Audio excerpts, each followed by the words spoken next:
the clown who ventured on such familiarities with the military man in boots, the lady who jumped over the 29 ribbons and came down safe upon the horse's back, everything was delightful, splendid, and surprising. Little Jacob applauded till his hands were sore. Kit cried "Encore!"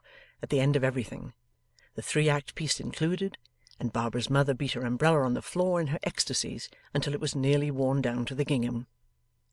In the midst of all these fascinations, Barbara's thoughts seemed to have been still running on what Kit had said at tea time, for, when they were coming out of the play, she asked him, with an hysterical simper, if Miss Nell was as handsome as the lady who jumped over the ribbons. "As handsome as her?" said Kit. "Double as handsome."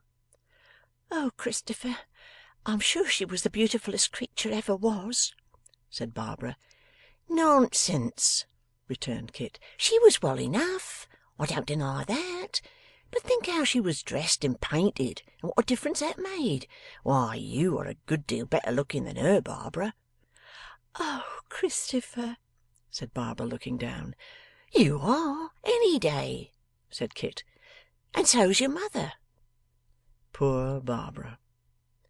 What was all this, though, even all this, to the extraordinary dissipation that ensued, when Kit, walking into an oyster shop as bold as if he lived there, and not so much as looking at the counter or the man behind it, led his party into a box, a private box, fitted up with red curtains, white tablecloth, and cruet stand complete, and ordered a fierce gentleman with whiskers, who acted as waiter and called him, Christopher Nubbles, Sir, to bring 3 dozen of his largest sized oysters, and to look sharp about it.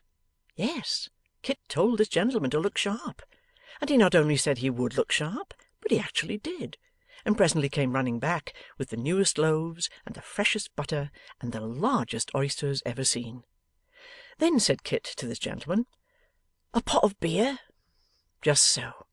And the gentleman, instead of replying, "Sir, did you address that language to me?" only said, "Pot of beer, sir?"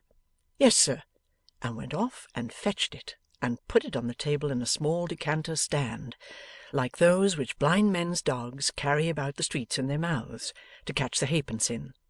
And both Kit's mother and Barbara's mother declared as he turned away that he was one of the slimmest and gracefullest young men she had ever looked upon. Then they fell to work upon the supper in earnest, and there was Barbara, that foolish Barbara, declaring that she could not eat more than 2, and wanting more pressing than you would believe before she would eat 4, though her mother and Kit's mother made up for it pretty well, and ate and laughed and enjoyed themselves so thoroughly that it did Kit good to see them, and made him laugh and eat likewise from strong sympathy. But the greatest miracle of the night was little Jacob, who ate oysters as if he had been born and bred to the business, sprinkled the pepper and the vinegar with a discretion beyond his years, and afterwards built a grotto on the table with the shells. There was the baby, too, who had never closed an eye all night, but had sat as good as gold, trying to force a large orange into his mouth, and gazing intently at the lights in the chandelier. There he was, sitting up in his mother's lap, staring at the gas without winking, and making indentations in his soft visage with an oyster shell, to that degree that a heart of iron must have loved him. In short, there never was a more successful supper, and when Kit ordered in a glass of something hot to finish with, and proposed Mr. and Mrs. Garland before sending it round, there were not 6 happier people in all the world. But all happiness has an end, hence the chief pleasure of its next beginning, and as it was now growing late, they agreed it was time to turn their faces homewards. So after going a little out of their way to see Barbara and Barbara's mother safe to a friend's house where they were to pass the night, Kit and his mother left them at the door with an early appointment for returning to Finchley next morning, and a great many plans for next quarter's enjoyment. Then Kit took little Jacob on his back, and giving his arm to his mother, and a kiss to the baby, they all trudged merrily home together. End of chapter 39.